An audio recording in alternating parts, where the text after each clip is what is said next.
Hey guys, welcome aboard to Snoozy Voyager. Tonight we're drifting into a story that feels less like a fairy tale and more like the world's most stressful career pivot. Not a promotion, not a LinkedIn glow-up, more like waking up one day and realizing your boss has been replaced by an Ottoman Sultan, your job description now includes palace politics, and HR is, well, historically non-existent. We're talking about the life of Hürrem Sultan. Not the glamorous version you see in dramatic TV shows with perfect lighting and suspiciously clean marble floors. I mean the real version. The one involving survival, strategy, whispered alliances, and the kind of tension that makes modern office drama feel like a group chat argument about who ate the last slice of pizza. So before you get too comfortable, take a second to like the video and subscribe, but only if you actually enjoy what I do here. And if this story was suggested by you, thank you, truly. Your curiosity is what keeps these stories alive. Also, I'd love to know where you're listening from and what time it is for you. There's something comforting about knowing someone else is awake somewhere. Also wondering how history got this chaotic. Now go ahead and dim the lights, maybe turn on a fan for that soft background hum, get cozy and tuck yourself in. Maybe keep your snacks within reach. Though compared to what you're about to experience, your midnight snack situation is wildly luxurious. Let's pause for a moment. Have you ever wondered what it would feel like to be taken from your home and dropped into the most powerful empire in the world? Would you panic? Would you adapt? Would you somehow end up running the place? Could you survive palace intrigue where one wrong glance might ruin your life? Would you trust anyone? Would you sleep peacefully knowing every smile might be hiding a plan? And most importantly, could you go from having absolutely nothing to becoming one of the most powerful women in history? And now, congratulations, you've just woken up in the early 16th century. You're no longer in your comfortable bed. You're far from home. The world is unfamiliar, the rules are unclear, and your future depends on how quickly you learn to play a game no one has explained to you. Good luck. You wake to the soft hum of a life that feels almost suspiciously peaceful. The kind of quiet morning where nothing dramatic is supposed to happen. You're in a small village surrounded by the gentle rhythm of daily chores, the smell of bread, the distant chatter of neighbours. It's simple, predictable, and completely unaware that history is about to knock on the door like an uninvited guest with terrible timing. You stretch, and for a brief blissful moment, your biggest concern is whether the bread will be fresh or slightly disappointing. The air is cool, the ground a little uneven beneath your feet, and somewhere nearby a rooster is yelling like it has personal beef with the sunrise. This is your world, or at least it was. You move through your morning like you've done 100 times before. There's a rhythm to it, a calm repetition. Maybe you gather water, maybe you help prepare food, maybe you mentally complain about chores in the same way modern people complain about emails. Different century, same emotional energy. There's comfort in this simplicity. No court politics, no empire-sized expectations, no one watching your every move like it's part of a grand strategy. Just life. Quiet, manageable life. You notice the small things. The warmth of sunlight creeping over rooftops, the sound of footsteps on packed earth, the smell of wood smoke curling through the air. It's the kind of setting that feels stable, like nothing could possibly interrupt it. Which, historically speaking, is exactly when everything goes wrong. Because here's the thing about peaceful mornings in history. They don't stay peaceful for long. You don't know it yet. But this ordinary day is about to become the before in every story you'll ever tell, the reference point. The moment you'll look back on and think, ah yes, that was when life still made sense. There's something almost cruel about how normal everything feels. No warning signs, no dramatic music playing in the background. Just the steady rhythm of a life that hasn't yet been interrupted by forces far beyond your control. You go about your tasks unaware that your entire future is quietly approaching. Not loudly, not dramatically, just steadily. And if you listen closely, beneath the calm, beneath the everyday sounds, there's the faintest hint of something shifting. But for now, you breathe it in. The quiet, the simplicity, the last truly normal morning you'll have for a very long time. Because in a little while, everything changes. And there's absolutely nothing you can do about it. It happens quickly, too quickly. One moment you're living your ordinary life, and the next everything collapses into confusion and fear. The air fills with shouting, movement, panic, You don't get a warning, you don't get a goodbye, and you definitely don't get a moment to process. Your entire world is packed up, except you're not the one doing the packing. The noise is the first thing that hits you, not the kind of noise you can ignore. This is sharp, urgent, impossible to misunderstand. Voices raised in alarm, footsteps moving too fast, the kind of chaos that makes your body react before your mind catches up. You don't fully understand what's happening, and honestly that might be the most terrifying part. Because confusion, it turns out, is worse than clarity. You look around, searching for something familiar, a face, a voice, anything that might anchor you to the life you had just moments ago, but everything feels like it's slipping, like trying to hold onto water with your hands. There's movement. You're being pushed, guided, pulled. The world around you becomes a blur of motion and urgency. People are shouting, but the words don't fully land. Your mind is trying to catch up, but events are moving faster than you can process. This is the moment where history stops being something distant and becomes something happening directly to you. You might think you'd react differently, that you'd be calm, composed, strategic. But the truth is, in moments like this, survival takes over. Instinct replaces logic. You move because you have to, not because you figured anything out. And just like that, your life splits into two parts. Before this moment and after it. There's no closure, no final look back, no dramatic farewell. Just the sudden, overwhelming realization that everything familiar is gone. You're no longer in control of your direction, and the future, whatever it is, has already started without asking your permission. It's not dramatic in the way stories make it seem. It's messy, disorienting, unfair, and yet it's real. You're carried forward into something unknown, your past shrinking behind you with every step, and somewhere deep down, a quiet realization begins to form. Nothing will ever be the same again. Now you're moving, not by choice. The road stretches endlessly, and every step feels like it's taking you further away from everything familiar. You don't know where you're going, only that you're not going back. The journey is slow, exhausting, and filled with the kind of uncertainty that makes modern travel delays feel like a mild inconvenience. Time starts to blur. Days don't feel like separate units anymore. They stretch into each other, marked only by the rising and setting of the sun. You lose track of how long you've been travelling, and honestly, it doesn't matter. The destination is unknown, and the journey feels like it might go on forever. Your body aches. Your feet protest every step. The ground is uneven, the pace relentless. This isn't a leisurely walk, it's movement with purpose. Just not your purpose. You start to notice the silence. Not complete silence, but the kind that exists when people are too tired, too uncertain, or too overwhelmed to speak. Conversations become rare. When they do happen, they're quiet, cautious, as if saying too much might somehow make things worse. You think about where you came from, not constantly, not dramatically, but in small flashes. A familiar sound, a memory of a place, a moment that feels like it belongs to someone else now. It's strange how quickly your old life starts to feel distant. You begin to understand something important. This journey isn't just physical, it's a transition, a slow, steady movement away from everything you knew, and towards something you don't yet understand. There's no map, no clear explanation, just forward, always forward. You notice the people around you, others on the same path, each carrying their own version of loss, confusion, and quiet endurance. There's a shared understanding, even if no one says it out loud. You're all in this together. And yet it still feels incredibly personal. At some point, exhaustion becomes normal. The discomfort fades into the background. You stop expecting things to improve and start focusing on simply continuing. Step by step, it's not dramatic, it's not heroic, it's just survival. And somewhere along the way, something shifts. You stop thinking about going back, not because you don't want to, but because you understand that you can't. The road behind you has already disappeared, and whatever lies ahead is now your only direction. The first thing you notice is scale. Everything is bigger, grander, more intimidating. The buildings alone seem to whisper, "You are very small here." You've arrived in the heart of an empire, and suddenly your problems have upgraded from personal survival to navigating one of the most complex power structures in history. The air feels different, heavier somehow.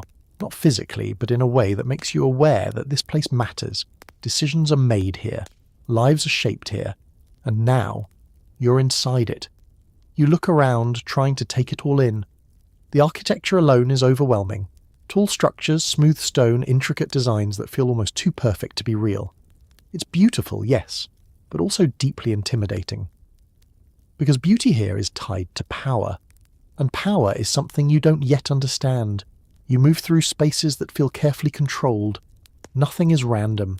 Everything has a purpose, even if you don't know what it is yet. The people around you move with intention, with awareness. There's a rhythm to this place, and you're not part of it. At least not yet. You feel it immediately.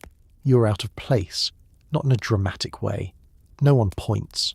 No one announces it. But you feel it in the way people look at you, the way conversations shift slightly, the way you become aware of yourself in a way you never were before. This is not your village. This is something else entirely. You begin to understand that survival here will require more than endurance. It will require awareness, observation, adaptation. Because in a place like this, ignorance is not harmless. It's dangerous. You watch, you listen, you try to piece together how things work, who speaks, who stays silent, who commands attention without raising their voice. It's like stepping into a game where everyone else already knows the rules, and you're just trying not to make a mistake. Let's talk about where you actually are now. The harem. Not the fantasy version people imagine, but the real one. Structured, controlled, and surprisingly bureaucratic.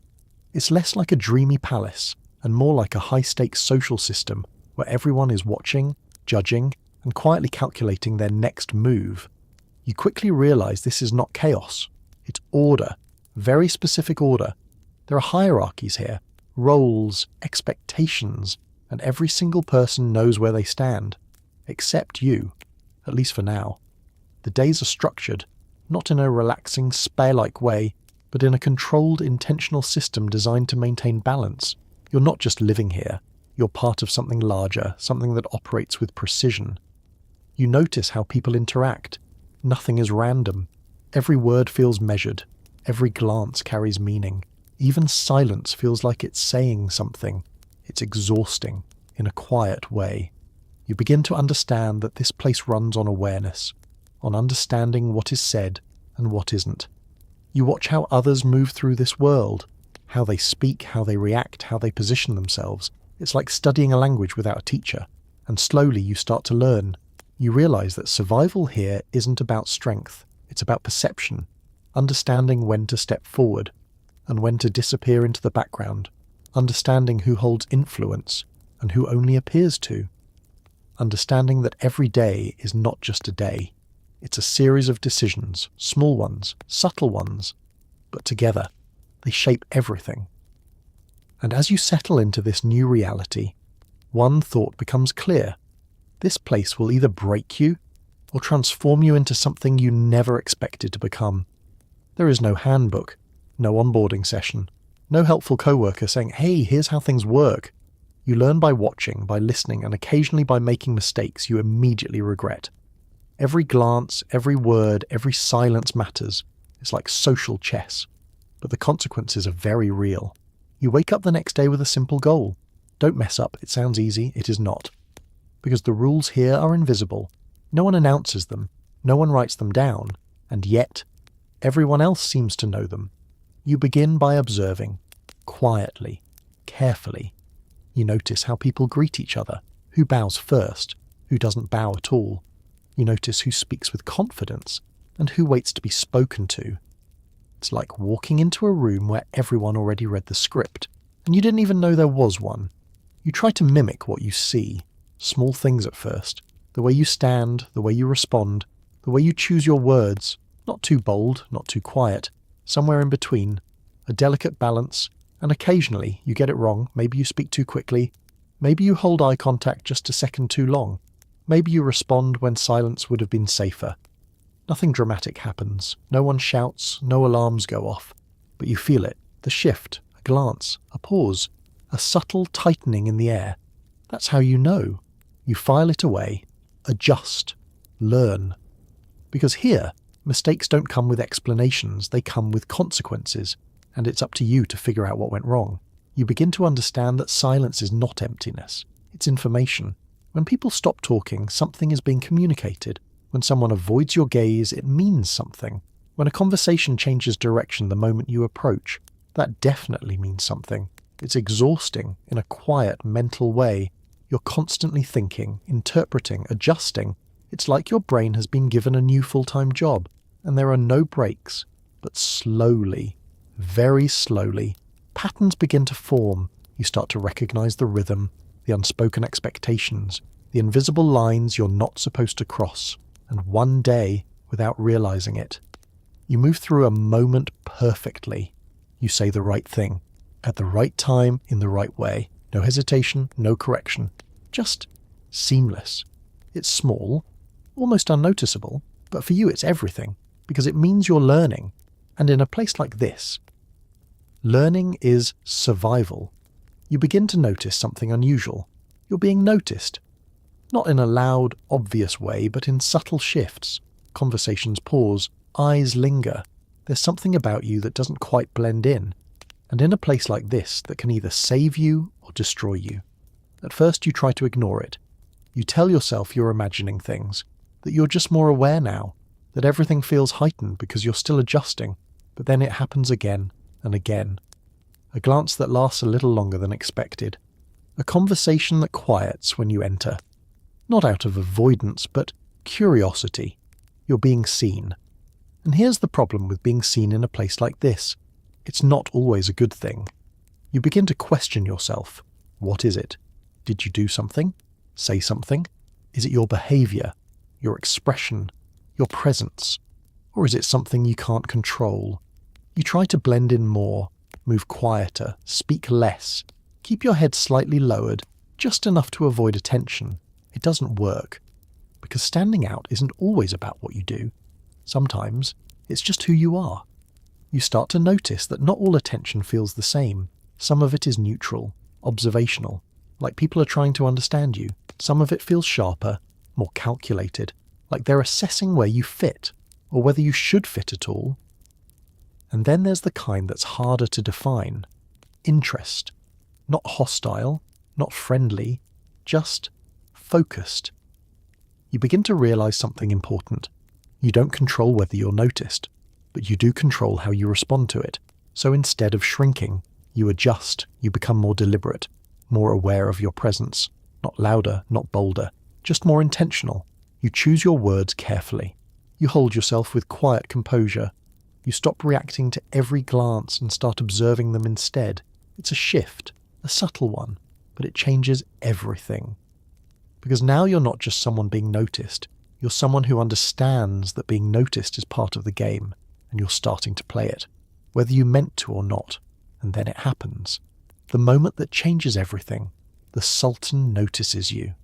Not casually, not briefly, but in a way that shifts your entire trajectory. It's the kind of attention that brings opportunity, danger, and a level of pressure that would make modern job interviews feel like a casual coffee chat. You don't see it coming.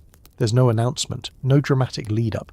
Just a moment, a glance, a pause, a shift in the room that feels almost gravitational. And suddenly everything feels different. You become aware of it not because someone tells you, but because the atmosphere changes. Conversations become more careful. Movements more precise. It's like the entire room has adjusted its focus, and somehow you're at the center of it. You don't fully understand what it means yet, but you understand one thing clearly. This matters. The Sultan's attention is not casual. It's not something that happens without consequence. In a world built on hierarchy and power, this is significant. And with significance comes pressure. You feel it immediately. The need to be composed, controlled, careful. Every movement suddenly feels like it carries weight. Every word feels like it could echo further than you intend. It's not fear exactly, it's awareness. You begin to realize that this moment, this attention, is a turning point. Before this, you were navigating the system. Now, you're part of it, and not just part of it.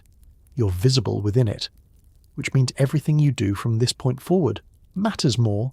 You notice how others react, some with curiosity, some with quiet tension, some with something that feels suspiciously like concern. but isn't. You understand now. This is not just opportunity. It's exposure.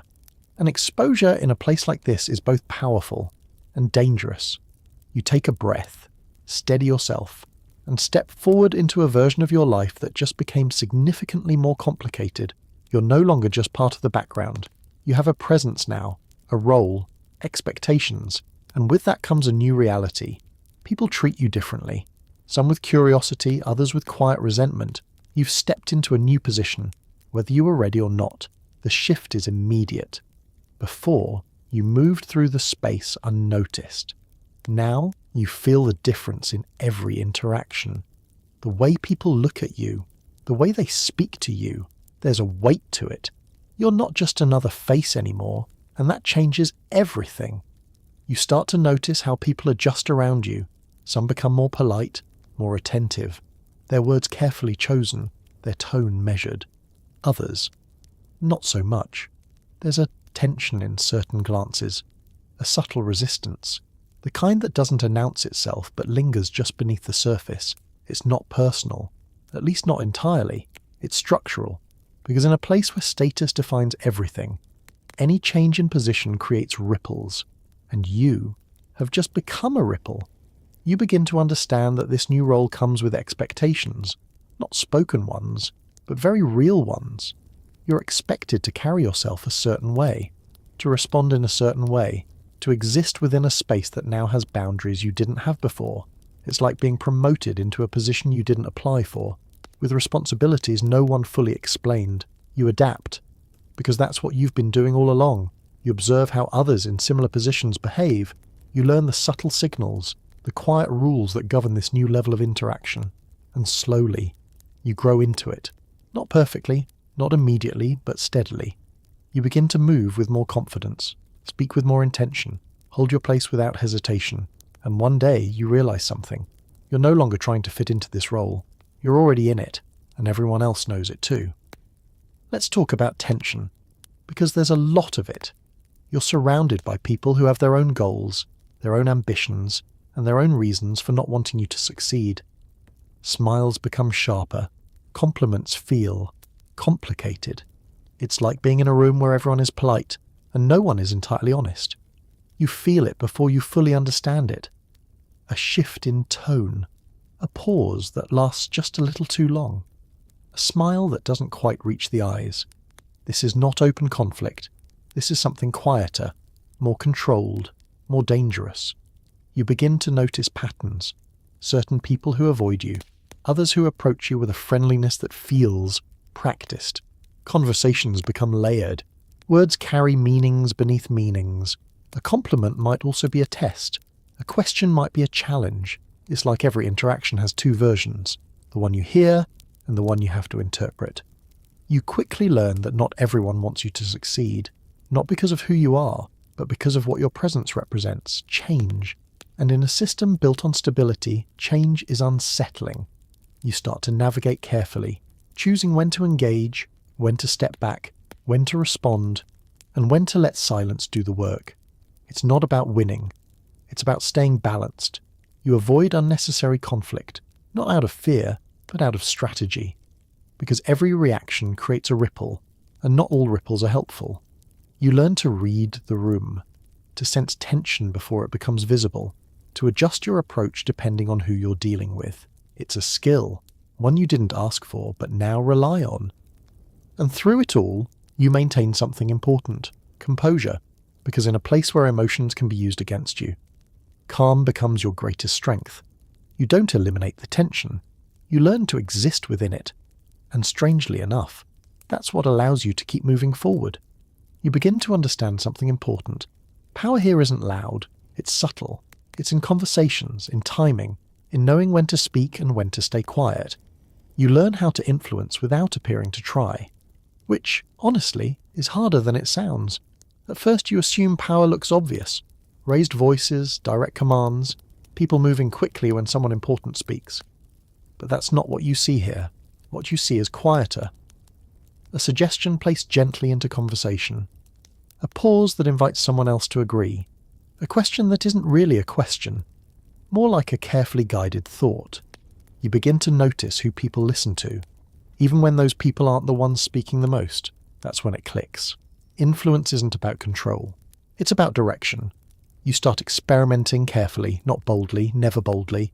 You test small things. A word here, a slight shift in tone there, a suggestion framed as curiosity instead of instruction, and you watch what happens. Sometimes, nothing. Other times, everything. A conversation changes course. A decision leans in a new direction. A moment that seemed fixed suddenly becomes flexible. And no one points at you. No one says, "That was her," which is exactly how you know it worked. You begin to refine it. Timing becomes everything. You learn when people are most open, when they're tired, when they're distracted, when they're looking for guidance without realizing it. You don't push, you nudge, you don't demand, you suggest. And slowly, you begin to see the pattern. The most powerful person in the room is not the one who speaks the loudest. It's the one who shapes what everyone else decides to do. You become more patient, more observant. You wait for the right moment instead of forcing one. And when that moment comes, you step in, gently, almost invisibly, and the world around you adjusts just slightly in the direction you intended. It's not dramatic. It's not obvious. But it's real. And once you understand it, you can't unsee it. Now things get complicated, because emotions enter the picture, or at least something that looks like them. Is it love? Is it strategy? Is it both? You're navigating a relationship that carries not just personal meaning, but political consequences. No pressure. You try to define it. You really do. You tell yourself it's one thing, then another, then something in between. But the truth is, it refuses to fit neatly into a single category. Because here, nothing is ever just personal. Every interaction carries weight. Every connection has implications beyond itself. And yet, there are moments, small ones, unscripted ones. A conversation that feels almost normal. A glance that doesn't feel calculated. A silence that doesn't need interpretation. And in those moments, you feel something real, which makes everything else even more complicated. Because now you're balancing two things at once. What you feel and what it means. You begin to realize that emotions here are not separate from power. They are part of it. A connection can strengthen your position or make you vulnerable. It can open doors or create expectations. And expectations in this world are never simple. You find yourself thinking ahead, not just about what you want to say, but how it will be received. Not just about what you feel, but how it might be interpreted. It's like having a conversation on two levels at once, the surface and everything underneath, and yet, you don't shut it down. You don't retreat completely into strategy. Because part of you understands something important. If you lose the human side of this, you lose more than just connection. You lose yourself. So you navigate it carefully. You allow moments to exist. Without fully trusting them, you feel while staying aware. You care while staying cautious. It's not easy. It's not clean, but it's real. And in a world where everything is calculated, that might be the most dangerous thing of all. You start to change things. Not dramatically, not all at once, but in ways that ripple through the system. Traditions that seemed unmovable begin to shift, and people notice. Some admire it, others, not so much. You don't wake up one day and decide to change everything. That would be unwise. Instead, it happens slowly. A small deviation here, a slight adjustment there, a decision that bends the rules just enough to make people pause, but not enough to cause alarm. At first, it feels insignificant, almost invisible, but then you notice something. The change sticks. What was once unusual becomes accepted and then expected. You begin to understand that traditions aren't as solid as they appear. They're maintained by repetition, and if you alter the repetition, even slightly, the tradition begins to shift. You don't challenge the system directly. You move within it. You work with its rhythm instead of against it. You find the spaces where change can exist without being immediately rejected, and you expand those spaces, little by little. Some people notice. Of course they do. You see it in their expressions, the curiosity, the hesitation, the quiet question of, is this allowed? But here's the thing. If it happens once, it's unusual. If it happens twice, it's a pattern. And if it continues, it becomes the new normal. You don't announce it. You don't claim it. You simply continue, and over time, the system adjusts around you. It's subtle, but powerful, because real change doesn't always arrive loudly. Sometimes, it arrives quietly, settles in, and becomes impossible to remove. And by the time anyone fully realizes what's happened, it's already part of the world they're living in. This is the turning point. You are no longer who you were when you arrived. You have a name, a title, and a place in history that is becoming impossible to ignore. The transformation is complete. But the challenges are just getting started. You feel it before you fully understand it. The shift, the way people address you, the way they carry themselves around you, the subtle but undeniable change in how you are perceived. You're no longer just someone within the system, you are part of its structure. Hurrem. The name carries weight now, not just a title, but a presence. You think back briefly to where you started, the uncertainty, the confusion, the constant effort to understand even the simplest interactions, and now you move through this world with clarity, not complete certainty, but enough. Enough to know where you stand, enough to know how to act, enough to know that you are no longer reacting to the system, you are shaping it. But with that realization comes something else, responsibility. Not the kind that is assigned, but the kind that exists because of your position. People watch you now, not casually, intentionally. They observe your decisions, your reactions, your silence. Everything becomes part of your identity, and your identity now carries influence. It's not just about surviving anymore. It's about maintaining, holding your place, strengthening it, protecting it. Because reaching this point wasn't the end. It was the beginning of a different kind of challenge. You've become something powerful, and power requires constant awareness. You take a breath, steady, centered, and step fully into the role you've built. One careful decision at a time. Let's be honest. Power is exhausting. It's not just influence and prestige. It's responsibility, pressure, and the constant awareness that one mistake could undo everything. It's like being promoted to a role where the stakes are always high and the feedback is non-existent. At first, power feels like control, like stability, like finally having a place where you're not constantly reacting. But then you start to notice the weight. It's subtle at first. A longer pause before speaking, a moment of hesitation before making a decision, a quiet awareness that what you choose now carries consequences beyond yourself. You can't move casually anymore. You can't speak without thinking. Even silence becomes intentional. You begin to feel the constant presence of expectation, not always spoken, but always there. People look to you, wait for your response, interpret your actions, and sometimes misinterpret them, which adds another layer. Because now you're not just managing your decisions, you're managing how those decisions are understood. It's like living inside a conversation that never fully ends. You adapt, of course, you become more precise, more deliberate, more controlled. But that control comes with effort, and effort becomes fatigue. Not physical fatigue, mental, emotional, the kind that builds slowly, quietly, until you realize you haven't truly relaxed in a very long time. You start to miss something. Not your old life exactly, but the simplicity of it. The ability to act without consequence, to speak without calculation, to exist without being constantly observed. But you don't dwell on it, because you understand something important. This is the trade. Power for simplicity, influence for ease, control for freedom. And you've already made your choice, so you carry it, quietly, steadily. Because even with the cost, you know exactly why you're here, and you're not going anywhere. You can't do this alone, you need allies. But choosing them is like walking through a maze where every path looks correct until it suddenly isn't. Trust becomes a luxury, and a risk. At this point, you understand something very clearly. Survival is no longer just about you, it's about who stands with you. You begin to notice the invisible threads connecting people. Who speaks to whom? Who avoids whom? Who shares information, and who withholds it like it's currency. Because here it is.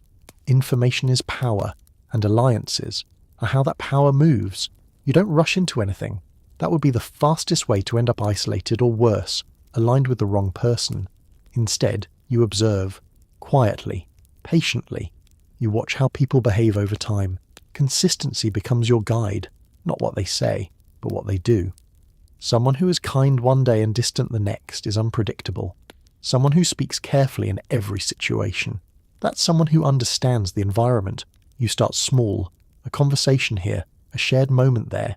Nothing formal, nothing declared. Because alliances here are not announced.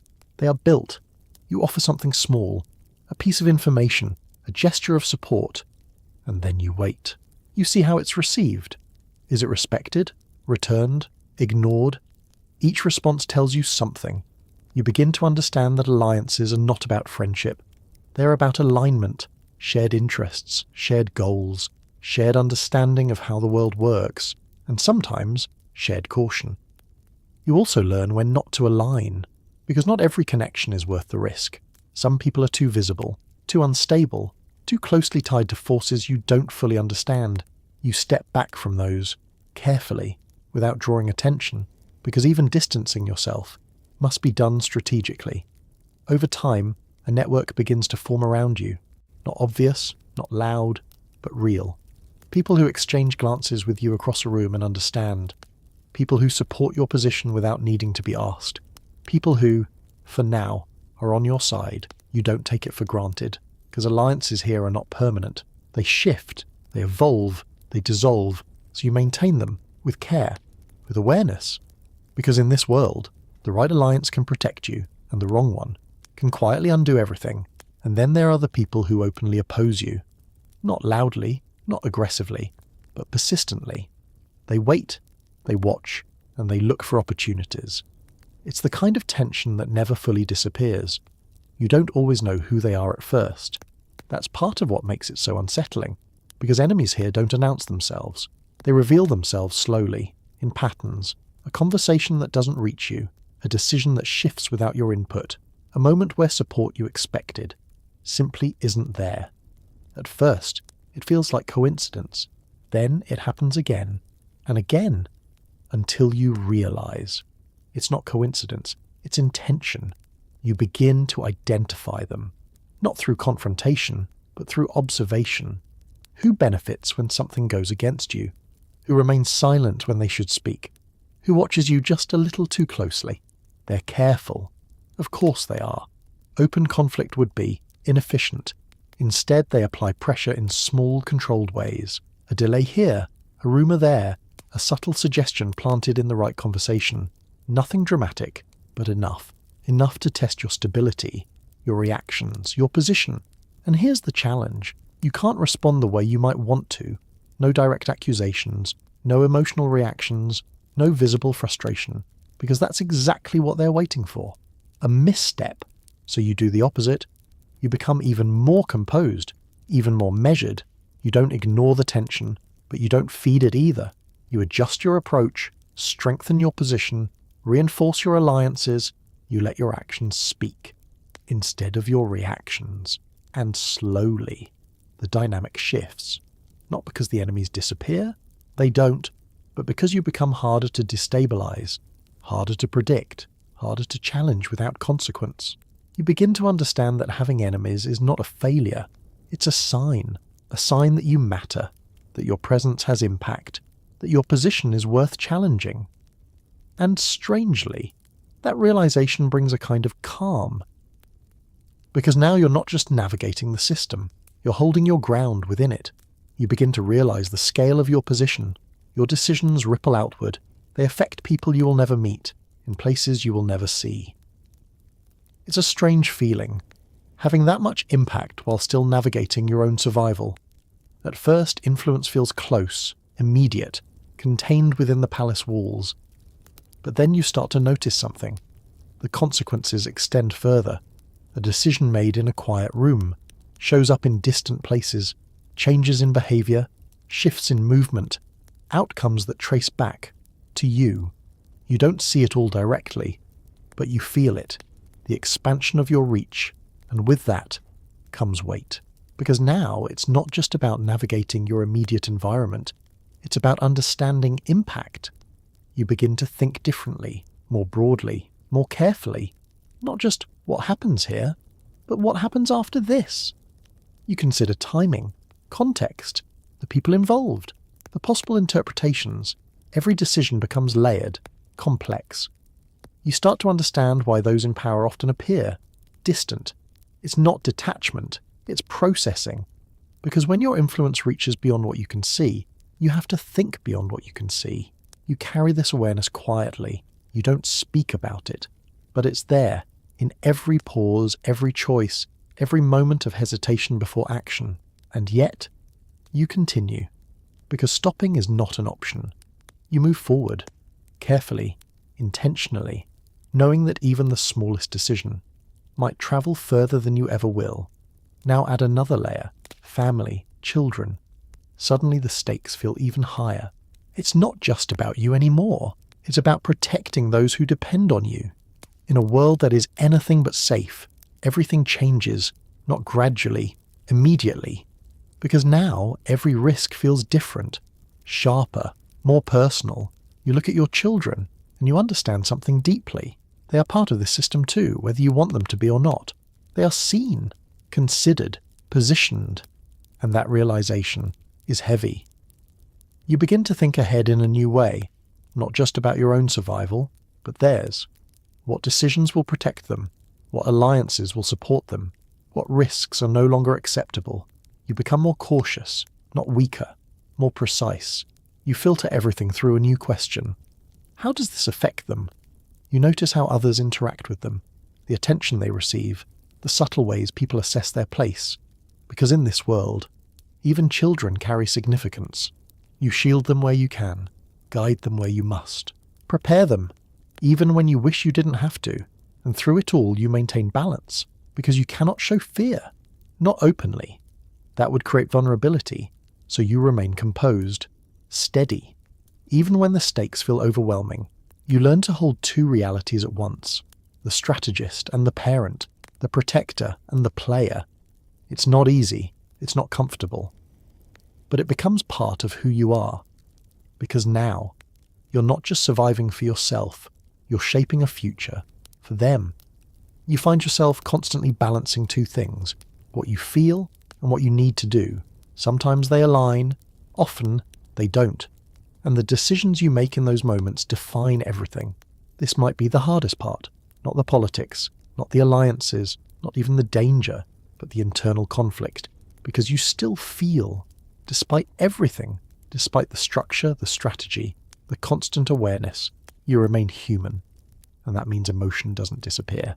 It just becomes complicated. You care about people, you react to situations, you experience moments that are not strategic, just real. And then you have to decide what to do with those feelings. Do you act on them, or do you set them aside? There's no simple answer, because sometimes emotion is the right choice, and sometimes it's the most dangerous one. You begin to develop a kind of internal pause, a moment between feeling and action, where you assess, not suppress, but evaluate. You ask yourself, what happens if I follow this feeling? What happens if I don't? And in that space, you choose. Sometimes it aligns easily, other times it doesn't. And those are the moments that stay with you. The ones where strategy overrides instinct, or where emotion changes the course of a decision. You don't always get it perfect, no one does. But you learn, you adjust, you refine your balance. Because in this world, you cannot afford to lose either. Emotion keeps you human. Strategy keeps you safe. And somewhere between the two is where you continue to move forward. By now you understand the palace for what it is. A living, breathing system of power, relationships, and shifting dynamics. It's not static. It changes constantly. And you've learned how to move within it. At first you thought this place was structured, fixed, predictable. But now you know better. The palace isn't a building, it's a system. And systems move. You wake each day knowing that nothing is exactly the same as it was yesterday. Not dramatically, not in ways that would shock you, but in subtle shifts. A relationship changes. A conversation carries a different tone. A decision echoes differently than expected. It's like stepping into a game where the rules remain the same, but the players keep adjusting.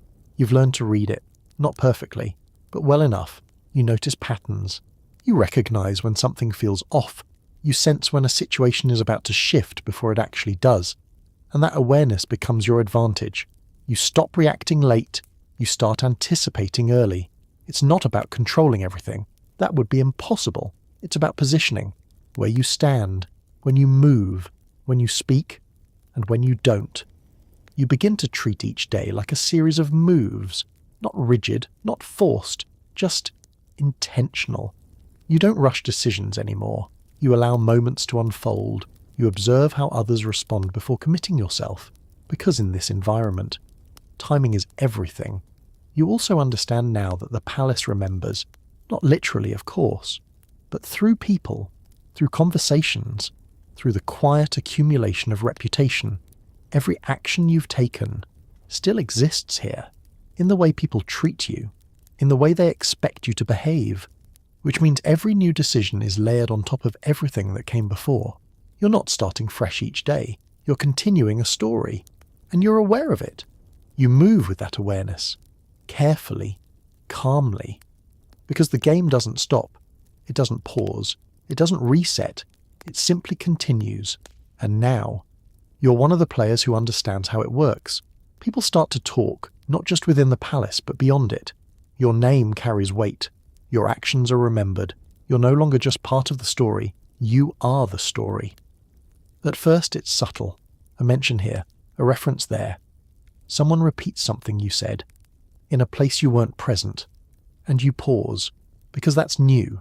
Your words are travelling, your actions are staying. You begin to notice that your presence lingers, even when you're not in the room. People anticipate your reaction. They consider your perspective before making decisions. You've become a factor. And with that comes something unexpected. Distance. Not physical distance, but a shift in how people relate to you. Some become more careful, more respectful, more aware. Others become quieter, less direct, as if they're unsure how close they can stand without crossing a line. You're still here, still the same person, but the way the world interacts with you has changed. And slowly you begin to understand why. Because your story is no longer just yours. It belongs to history. Not fully yet, but it's starting. You see it in how people describe you, not just what you do, but what you represent. Strength, influence, change. These words begin to follow you, and you don't control them. You can guide your actions, but you can't fully control how they are remembered. That realization is both powerful and humbling, because legacy isn't built in a single moment. It's built over time, through repetition, through consistency, through choices that accumulate into something larger than themselves. You don't announce it, you don't claim it, you simply continue, living, deciding, acting, and somewhere along the way, the story builds itself. Even at the height of your power, the challenges don't disappear, they evolve. New problems, new tensions, new uncertainties. It's a reminder that in this world, stability is always temporary. You might expect things to settle, to become easier, to reach a point where you can finally relax. But that moment never quite arrives, because with power comes movement, and movement creates new challenges. The problems you face now are different from the ones you faced before, more complex, more layered, less about survival, more about maintenance, maintaining position, maintaining balance, maintaining control without appearing controlling. It's a constant adjustment. You solve one issue, and another takes its place, not immediately but inevitably. You begin to understand that this isn't a phase. It's the nature of the world you're in. There is no final level, no moment where everything locks into place and stays that way. Instead, there's flow. Continuous, subtle, sometimes unpredictable flow. And your role is not to stop it, but to move with it. You become more adaptable, more flexible, less attached to the idea of permanence. Because permanence doesn't exist here, you also become more resilient, not in a dramatic, visible way, but internally. You learn to absorb tension without reacting immediately, to process challenges without letting them overwhelm you. It's a quiet strength, one that builds over time, and through it all you maintain your presence, steady, composed. Because even when things shift, you remain, and that consistency becomes its own kind of power. If you pause for a moment and look back, From where you started to where you are now. It almost doesn't feel real. The transformation, the survival, the sheer complexity of it all. And yet, here you are. You don't get many moments like this. Moments where everything slows down just enough for you to think. To really think. But when it happens, it's noticeable. You look back, not in a dramatic emotional way, but in a quiet, reflective one.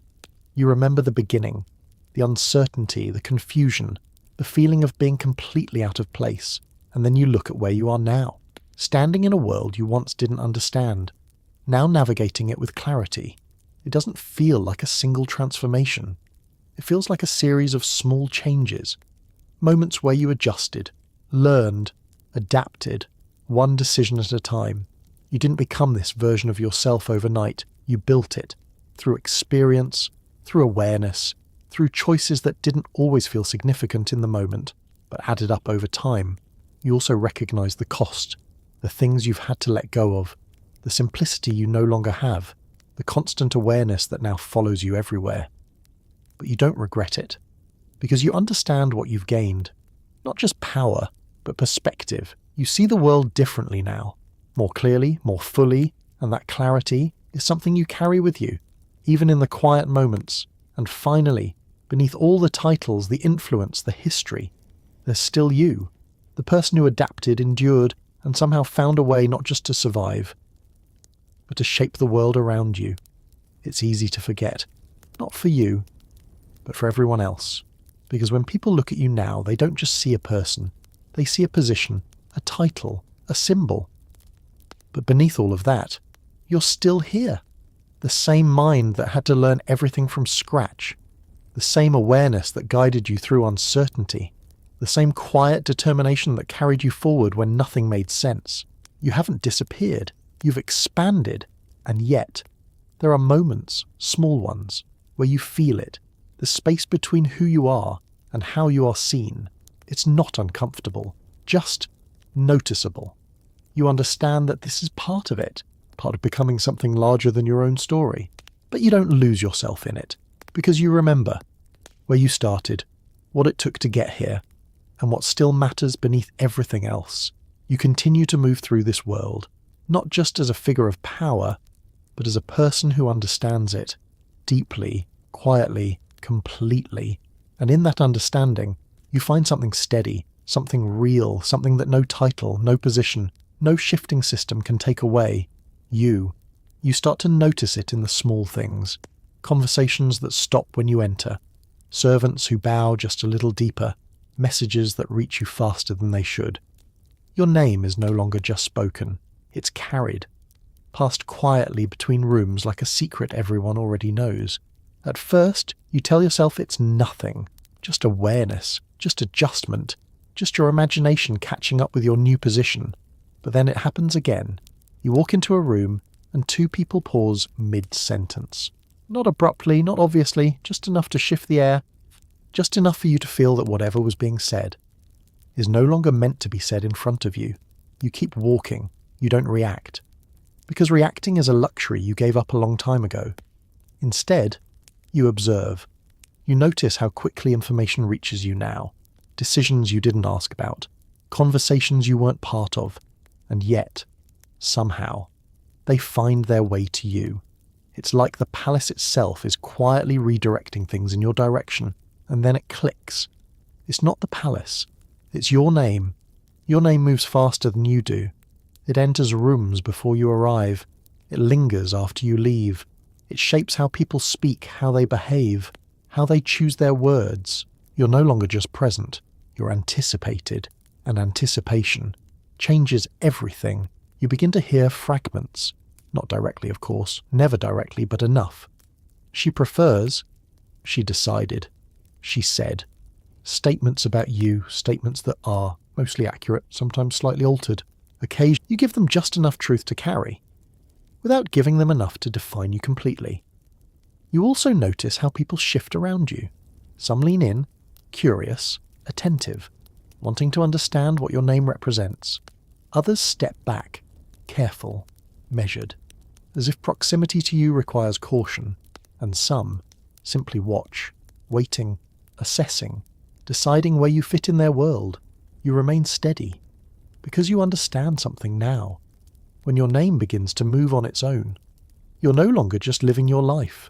You are becoming part of something larger, a story that continues, whether you're in the room or not. Now your influence stretches beyond the palace walls.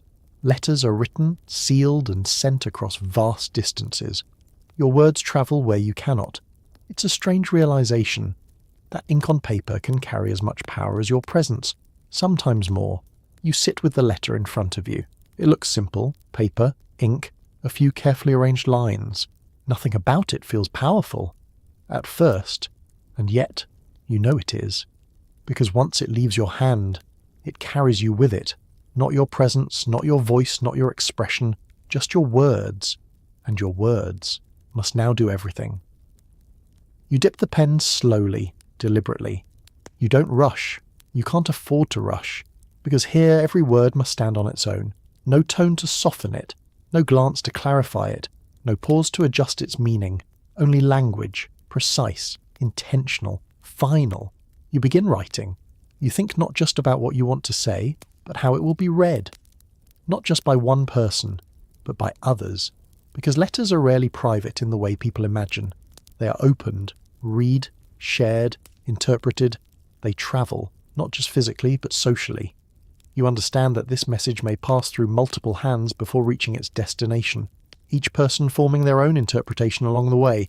So you write with layers, clarity on the surface, meaning beneath, enough to guide, without overexposing. You finish the letter and pause. You read it again, not as yourself, but as someone receiving it. How does it sound? How does it feel? What does it imply? You adjust a word, then another. Because small changes create very different outcomes. When it's finally sealed, you feel something shift. This is no longer yours. It belongs to the world beyond these walls, and that world is far larger than anything you can see. Days pass, then weeks, and then responses begin to return. Not always in letters, sometimes in actions, decisions made differently, movements adjusted, people behaving in ways that reflect something you said. From a distance, you don't see the moment your words arrive. You only see the effect, and that's when it truly settles in. You're influencing things you will never directly witness. People you will never meet are responding to you.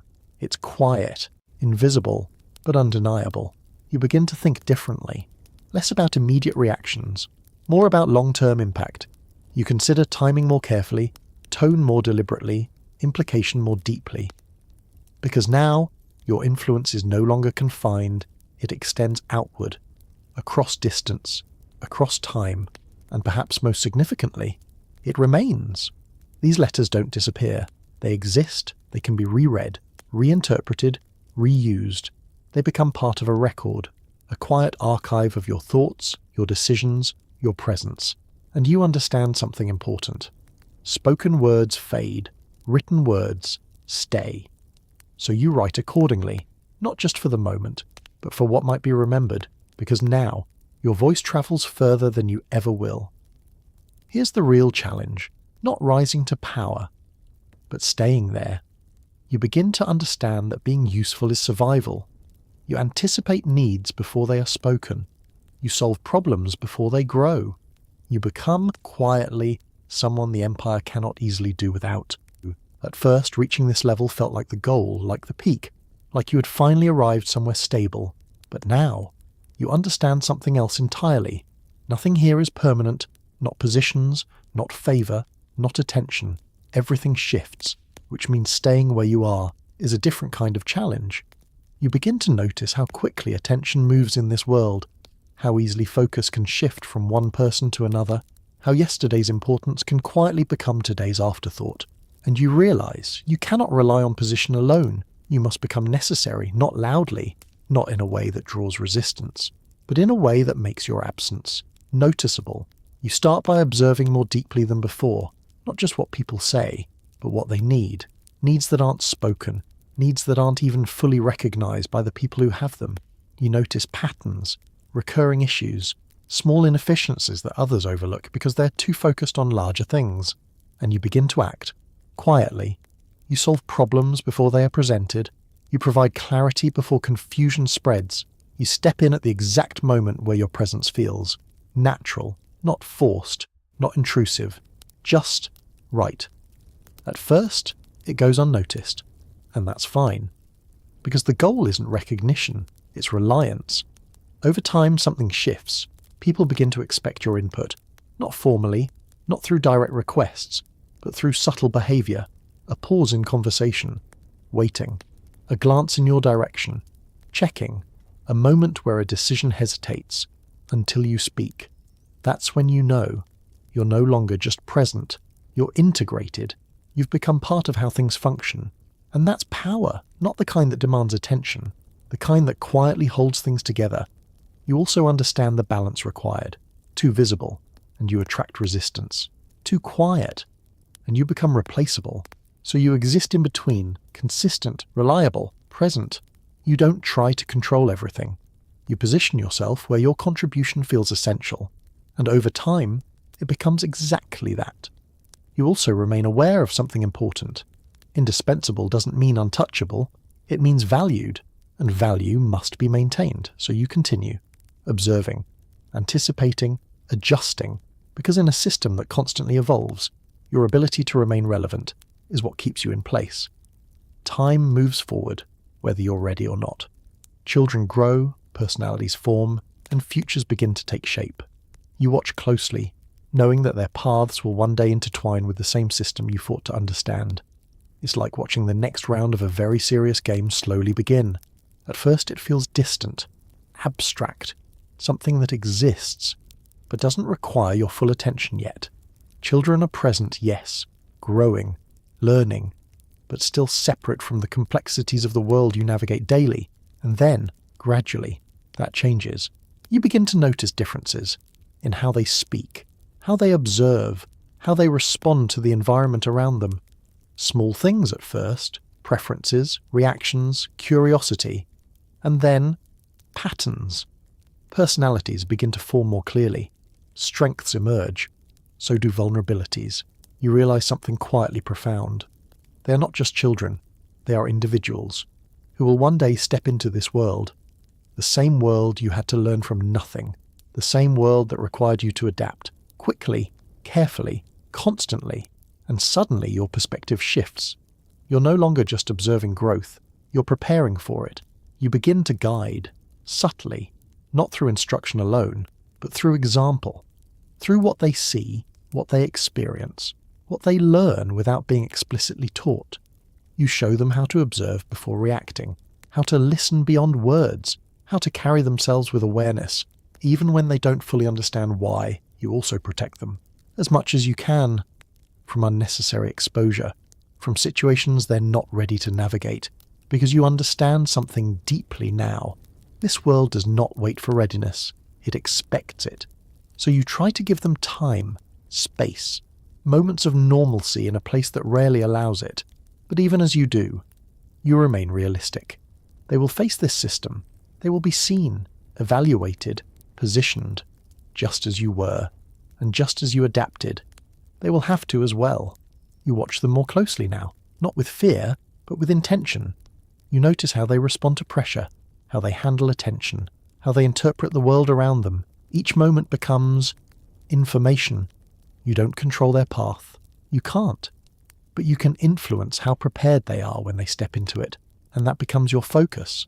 Not just survival anymore, but continuity, because the story doesn't end with you. It continues through them, and as you watch them grow, you begin to understand that the future isn't something distant. It's already forming, right in front of you. One small moment at a time, you've learned to trust. Carefully. Every alliance is weighed. Every promise is considered. It's not that you've become cold, it's that you've become precise. Trust is no longer given freely. It's measured, tested, and sometimes quietly withdrawn. At the beginning, trust felt simple. You either felt it or you didn't. A person seemed kind, consistent, reliable, and that was enough. You didn't overanalyze it. You didn't question every word or gesture. But that version of trust doesn't survive here, not in this world. Because here, trust is not just emotional, it's strategic. You begin to notice how often people say the right things.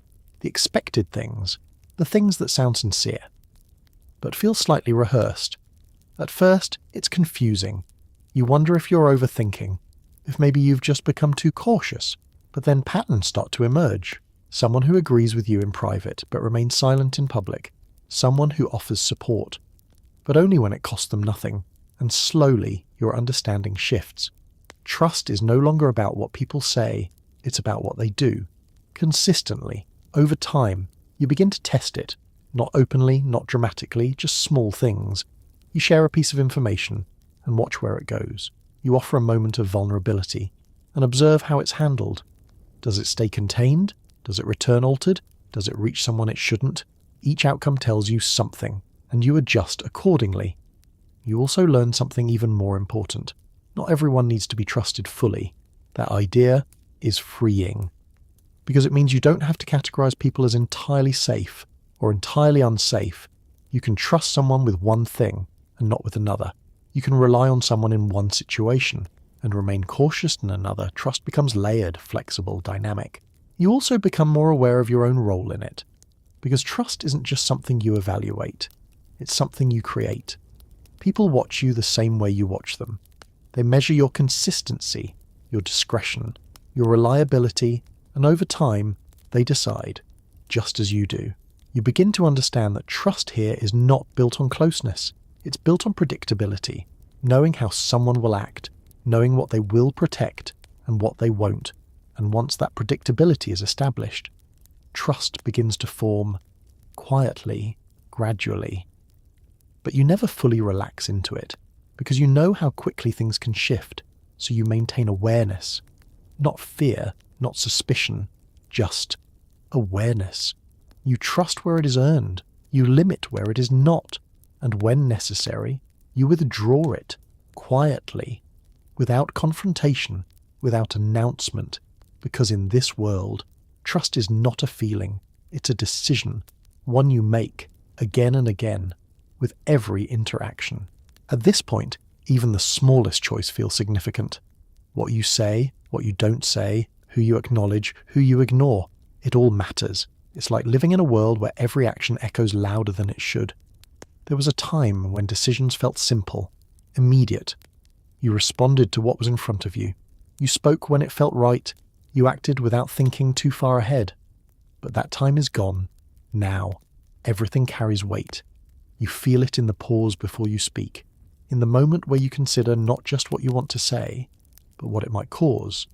Because here, nothing exists in isolation. Every action connects to something else. You greet someone, and someone else notices. You choose not to respond, and that silence is interpreted. You make a decision that feels small, and it creates consequences you didn't immediately see. It's not overwhelming, not in a chaotic way. It's constant, a steady awareness that never fully disappears. You begin to slow down, not physically, but mentally. You allow space between thought and action.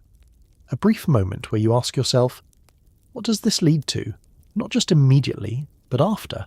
After the conversation, after the reaction, after the ripple spreads. You don't always have the answer, no one does. But the act of asking changes how you move. You become more deliberate, more intentional. You don't rush to fill silence anymore. You let it exist. Because sometimes silence gives you more information than words ever could. You also begin to understand the power of small gestures. A nod, a glance, a brief acknowledgement. Things that once felt insignificant now carry meaning. Because people are watching, not in an invasive way, but in an aware way. They notice patterns, they interpret behaviour, they form conclusions. And those conclusions shape how they respond to you. You don't resent it, you adapt to it, because this is the environment you've chosen to survive in. And eventually, something shifts. The weight doesn't disappear, but it becomes familiar. You learn how to carry it. You stop overthinking every detail and start trusting your understanding of the system. You move with confidence again, not careless confidence, but informed confidence. You know how things work now. Not perfectly, but enough. Enough to make decisions without hesitation. Enough to accept that not every outcome can be controlled, and that's important. Because if you tried to control everything, you would never act at all. so you accept the balance. You think carefully, but you still move forward. You consider the weight, but you don't let it stop you, because in this world, standing still is not an option, and every decision, no matter how small, is still a step forward. You might rest, but the palace doesn't. Somewhere, someone is always planning, always thinking, always moving pieces into place. Even in the quietest moments, there's a sense that something is shifting just out of view. You lie down, finally. The day has ended, at least for you. Your body is still. Your breathing slows. The world, for a moment, feels quieter, but only on the surface, because beneath that stillness, the palace continues. You notice it first in the faint sounds. Footsteps in distant corridors, voices carried softly through walls, doors opening and closing somewhere far enough away to feel distant, but close enough to remind you that the world hasn't stopped. It never does. Not here. You begin to understand that rest is not the same as pause. You may step away for a few hours, close your eyes, let your mind drift. But the system continues. Decisions are still being made. Conversations are still unfolding. Alignments are still shifting. Even now, especially now, because night has its own rhythm, a quieter one, more private, more deliberate. You think about that, about the things that happen when fewer eyes are watching, when conversations can be more honest or more dangerous, because in the quiet, intentions become clearer. You've learned this. Some of the most important moments don't happen in crowded rooms. They happen in stillness, in lowered voices, in spaces where only a few people are present, and everything said matters just a little more. You close your eyes again, try to rest, but your mind doesn't fully let go, not because you're anxious, but because you're aware that even in this moment, the world you're part of is still moving. You've become attuned to it, the subtle shifts, the unseen movements, the quiet changes that shape everything by morning. You don't resist it anymore, you accept it, because this is the nature of where you are. A place that doesn't sleep, a system that doesn't pause, a world that continues, whether you're actively part of it or not. And strangely, that realization becomes comforting, because it means you are part of something larger, something constant, something that moves with or without you, but still includes you, so you rest as much as you can, knowing that when you wake, the game will still be in motion, and you'll step back into it, exactly where you left off. And yet, there are rare moments, small pockets of stillness, a quiet room, a pause in conversation, a breath where nothing is demanded of you. These moments are brief, but they feel almost unreal, like stepping outside of time for just a second. It doesn't happen often, which is why you notice it immediately when it does. A moment when no one is watching, no one is waiting, no one is expecting anything from you. You find yourself alone, truly alone, and for a second, it feels unfamiliar. You're so used to awareness, to presence, to the quiet pressure of being observed, considered, interpreted, that the absence of it feels almost strange. You sit or stand, or simply exist, without adjustment, without calculation, without thinking 3 steps ahead. It's a small moment, but it expands. You notice the details around you, the way light falls across a surface, the stillness of the air, the absence of voices. It's peaceful in a way that feels almost rare, because peace here is not the default. It's something that appears briefly and then disappears again. You allow yourself to stay in it. Not long, just long enough. Because even in this moment, part of you remains aware. You know it won't last. Something will call you back. A voice, a message, a movement that signals the return of expectation. But for now, you breathe, fully, without restraint. You don't think about decisions or alliances or positioning. You simply exist, and in that existence, you remember something.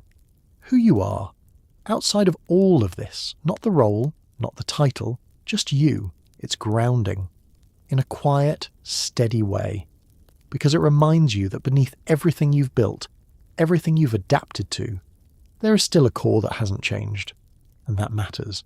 More than you realize. The moment passes, of course, it always does. The world returns. Voices reappear.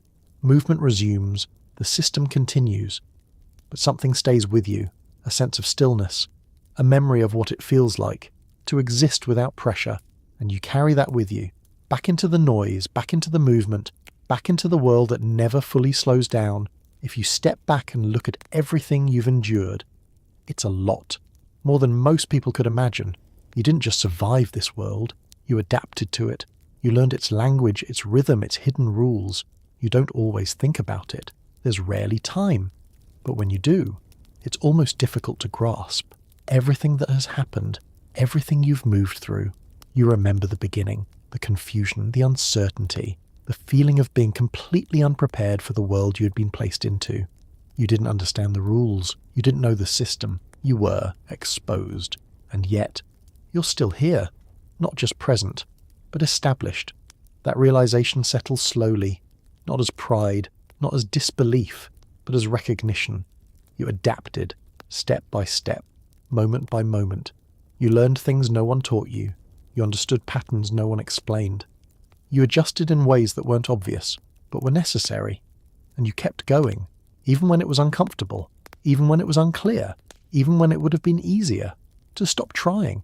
You didn't. And that matters. More than any title, more than any position. Because what you've built is not just external, it's internal. A kind of strength that isn't loud, isn't visible, but is always there. You trust yourself more now, not blindly, but realistically.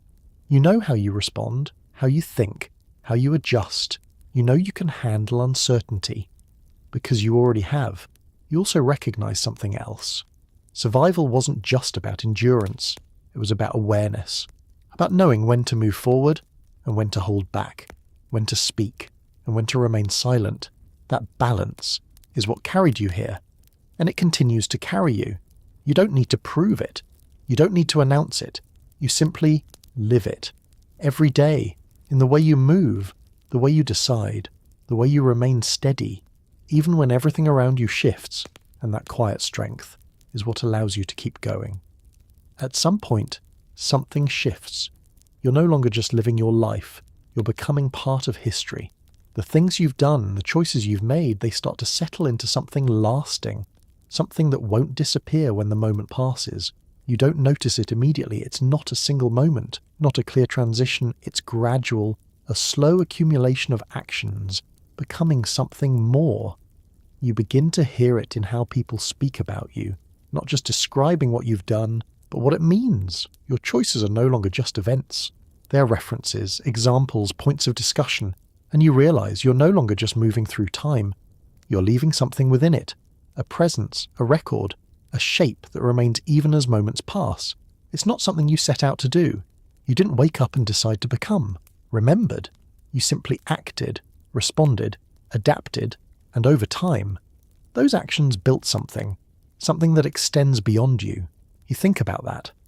Not in a heavy way, just thoughtfully. Because legacy isn't controlled. Not fully. You can influence it, shape it, but you cannot completely define how it will be seen. That part belongs to others, to time, to perspective. And that's okay. Because what matters is not perfection. It's consistency. The pattern of your actions, the clarity of your choices, the way you've moved through everything with intention. That's what stays. That's what forms the foundation of how you are remembered. You continue as you always have, steady, aware, intentional, not chasing legacy, just living in a way that naturally creates it. And somewhere in that quiet continuation, you cross a line from being part of a story to becoming something that others will one day tell. You rarely leave.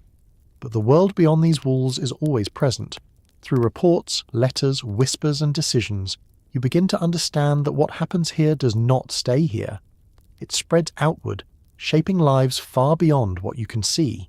You don't step outside the palace gates, not often, and yet, somehow, the entire world keeps finding its way to you.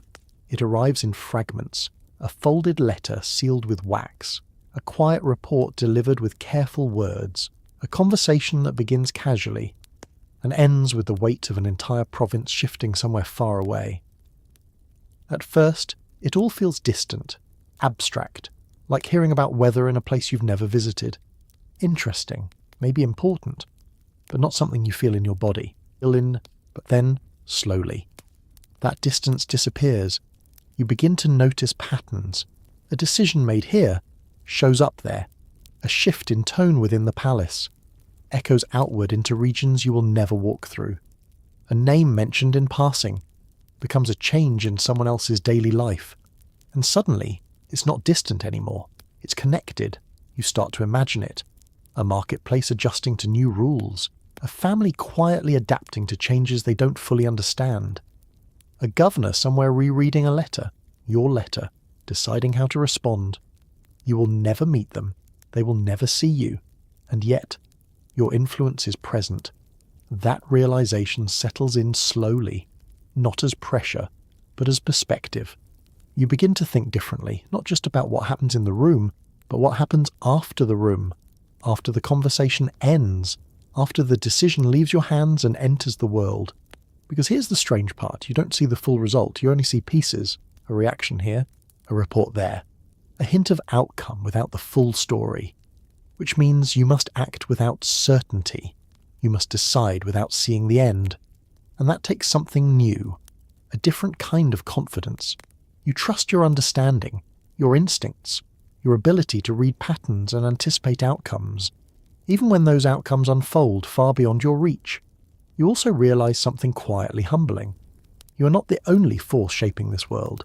You're part of a much larger system, one that includes countless people, decisions and movements happening simultaneously. And yet, you matter within it. Your role, your choices, your voice, they ripple outward. You don't need to stand outside these walls to feel connected to everything beyond them, because everything beyond them is already connected to you. And as you sit in a quiet room, listening to another report from a place you will never visit, you understand something clearly. You're not just living within the palace. You're influencing a world you will never fully see. Time doesn't move the way it used to.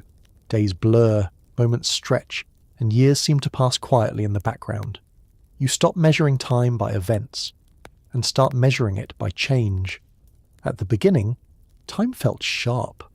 Every day had edges. You noticed everything.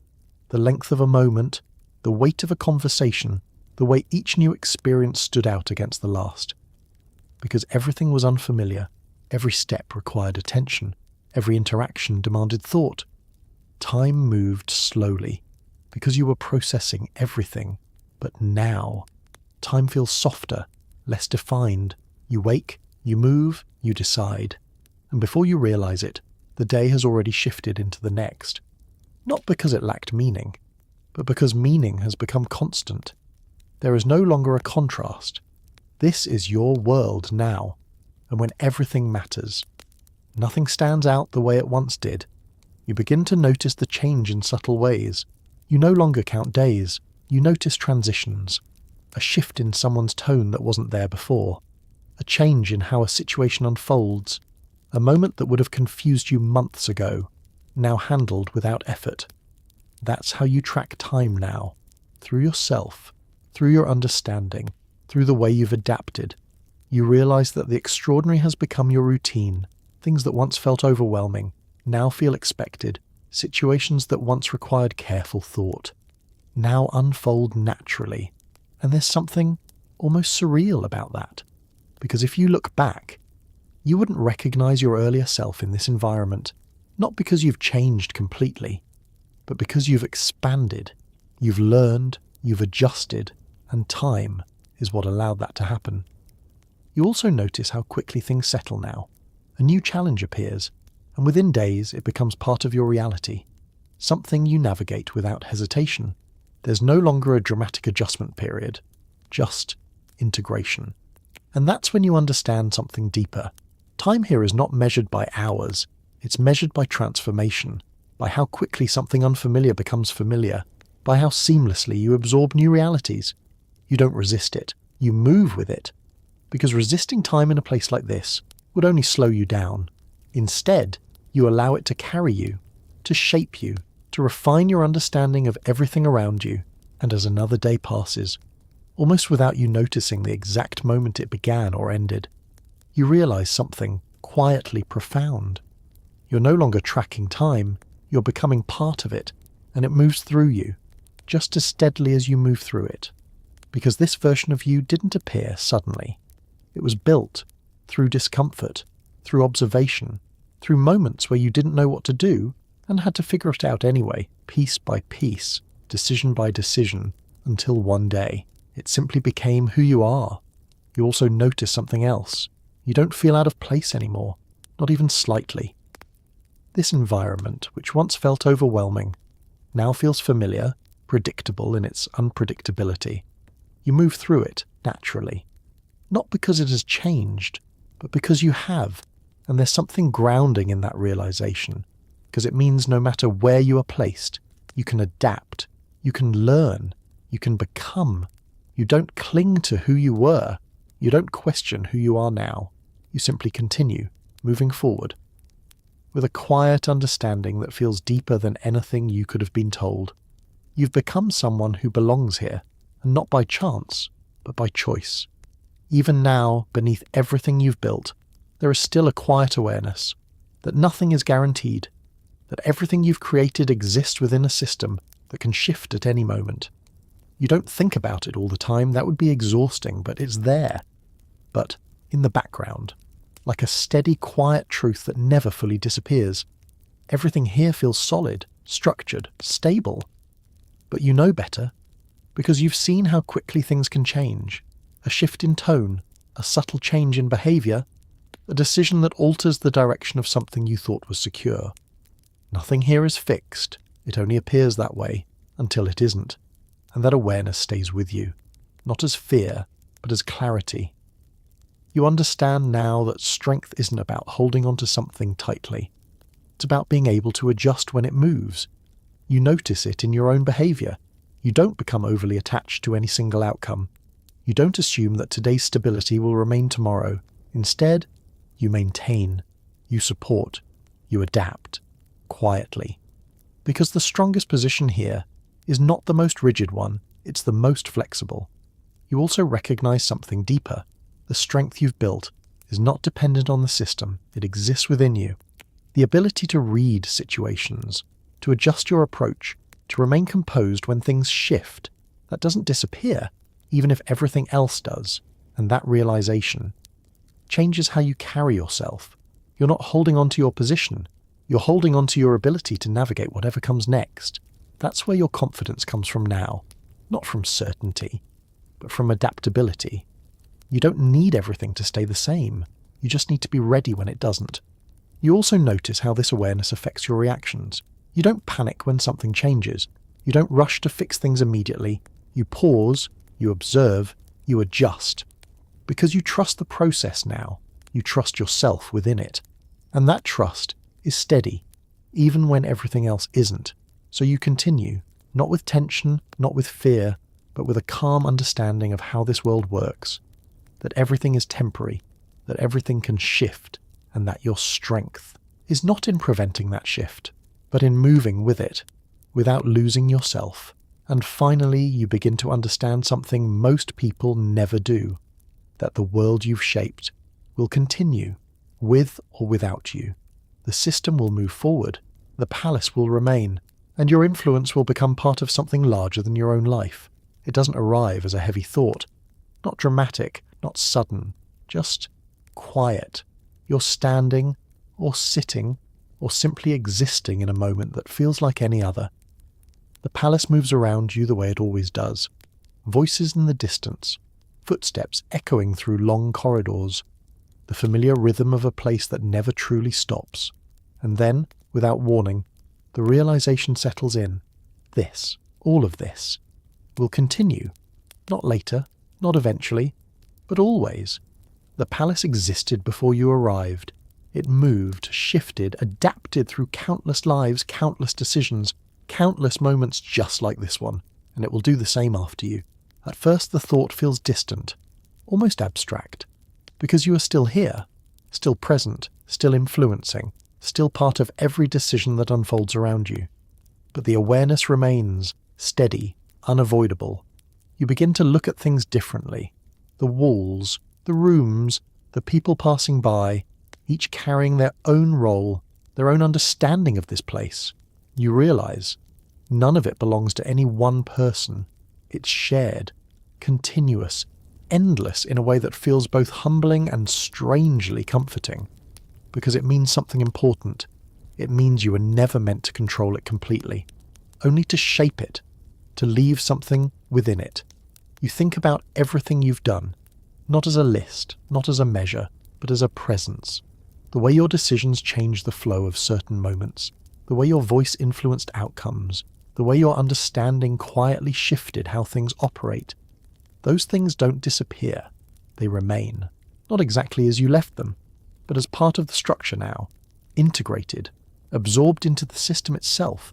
You don't need to hold on to them, because they are already there, in the habits people have formed, in the expectations that now exist, in the subtle ways the world around you has adjusted.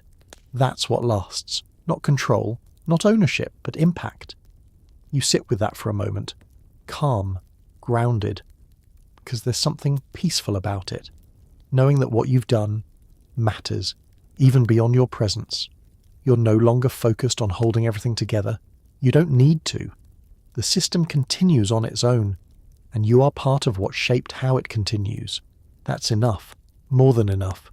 You take a slow breath, let it out, and for once, there's nothing you need to adjust, nothing you need to anticipate, nothing you need to control, just a quiet understanding that your story doesn't end where you think it does. It carries forward in ways you will never fully see. And that is not something to resist. It's something to accept, because in the end, you were never just living inside history. You became part of it, and long after the moment passes, the world you helped shape will keep moving, quietly, steadily, just like it always has. You may have shaped an empire, but history doesn't remember everything. Some parts of your story will be told, others will fade, and some will be rewritten entirely. At first, you might imagine history as something stable, a record, a careful preservation of events exactly as they happened. But the longer you live within a world shaped by power, perception, and quiet influence, the more you begin to understand that history is not simply written, it is constructed. Even now, while you're still present, your story is already being shaped in ways you cannot fully control. You hear it in passing. A servant recounts a moment you remember clearly, but tells it slightly differently. A courtier references a decision you made, but assigns it a motivation you never had. A conversation turns your hesitation into confidence, or your caution into strategy. Small changes, almost unnoticeable, but they add up. You begin to see how easily reality shifts once it is spoken by someone else, because people don't just repeat what happened. They interpret it, they simplify it, they reshape it into something that makes sense to them, and in doing so, they create something new. You could correct them. Sometimes you do. But you quickly realize that you cannot correct everything, not every version, not every retelling, and even if you could, it would never be enough. Because history doesn't live in a single place. It lives in many voices at once.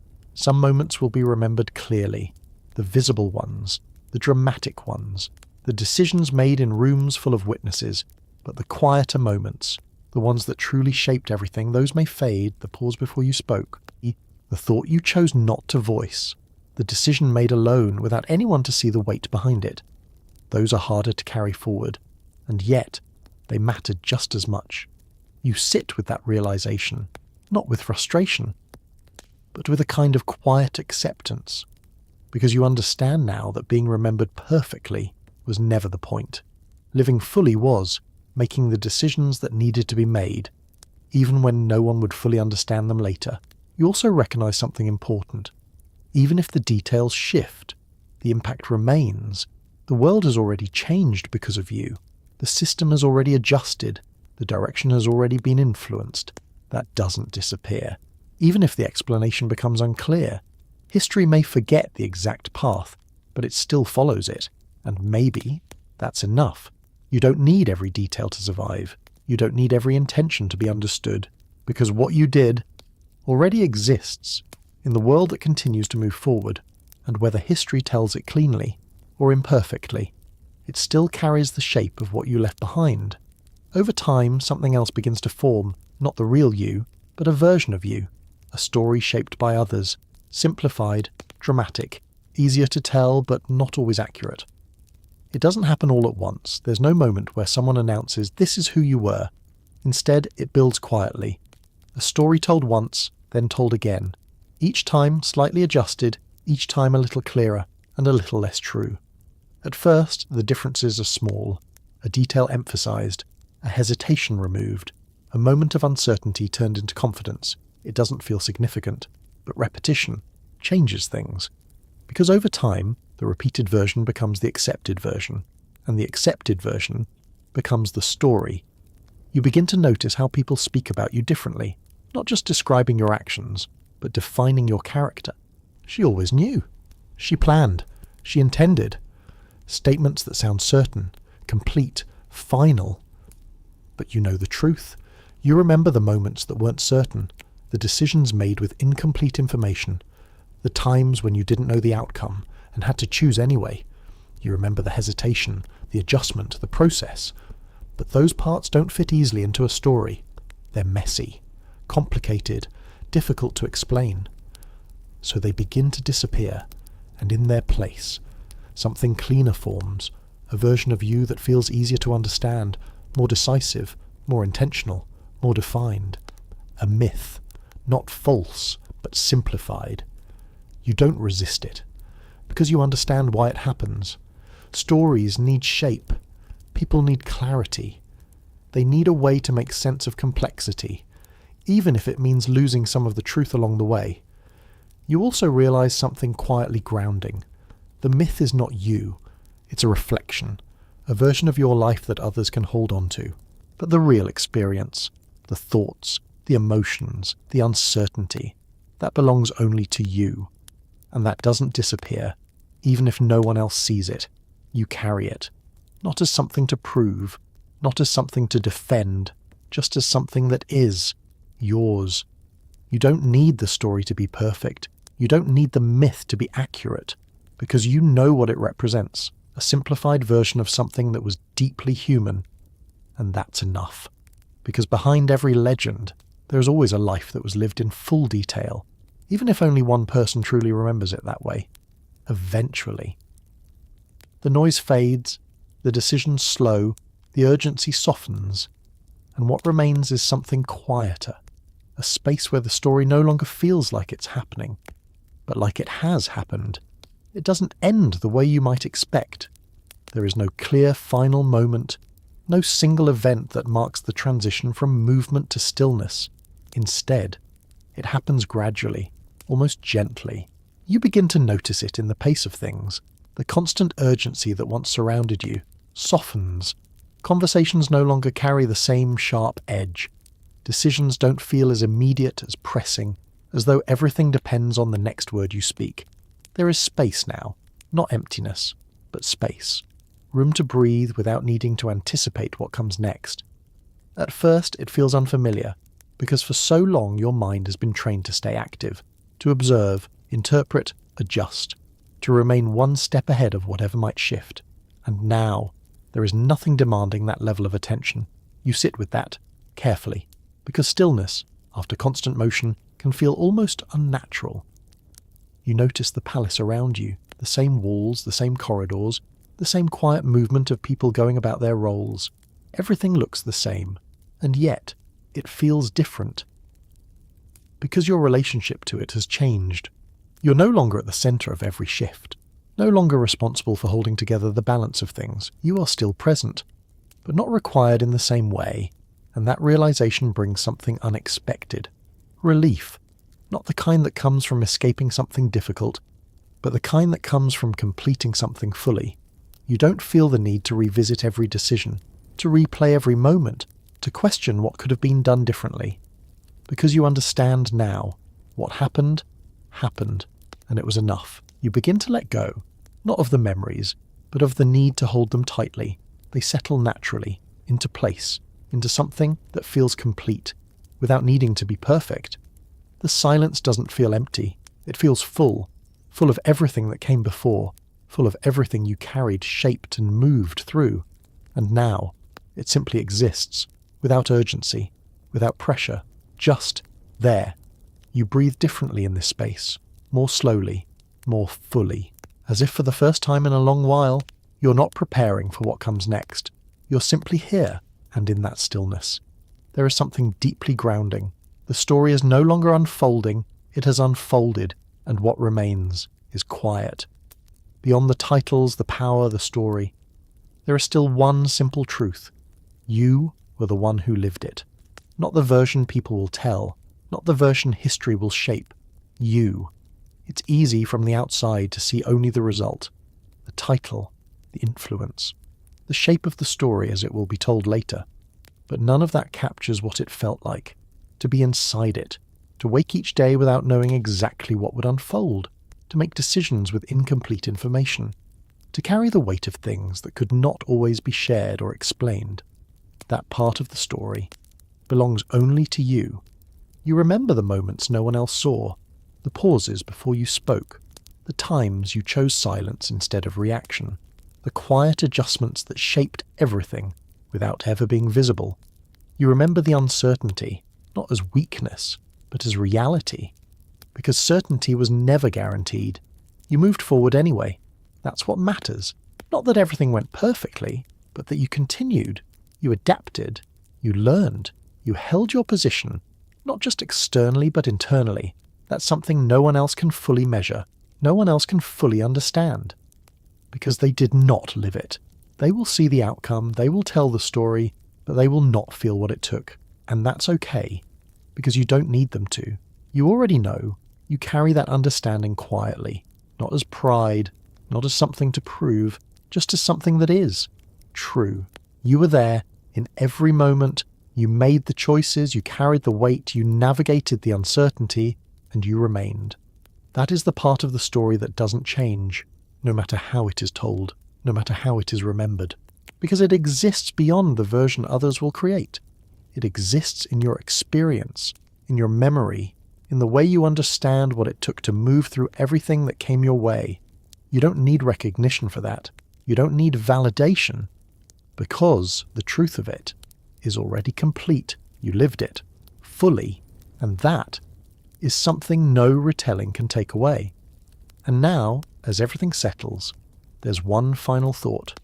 This may feel like an ending, but in many ways, it isn't. It's simply where this part of the story pauses. You sit with that idea, not as something heavy, not as something you need to solve, just something to notice. Because for so long, everything has been about movement, decisions, adjustments, anticipation, the constant awareness of what might happen next. But now, there is a different kind of stillness, not the kind that feels empty, the kind that feels complete. You look around, not with urgency, not with analysis, but with a quiet understanding. Everything that needed to happen, happened. Every decision, every shift, every moment of uncertainty and clarity. All of it has already unfolded, and yet nothing truly stops. That's the part that settles in slowly. This doesn't feel like a sharp ending. It feels like a transition, a soft pause. The palace continues. It always has. Voices still move through the halls. People still carry messages, still make choices, still adjust to changes that ripple outward. The system doesn't close. It flows. And now you are no longer at the centre of that movement. Not in the same way. You're still part of it, but you're no longer carrying it. And that difference feels lighter. You don't need to anticipate every shift. You don't need to position yourself within every conversation. You don't need to hold the weight of what comes next. You've already done that for a long time, and now you can let it continue without you directing every part of it.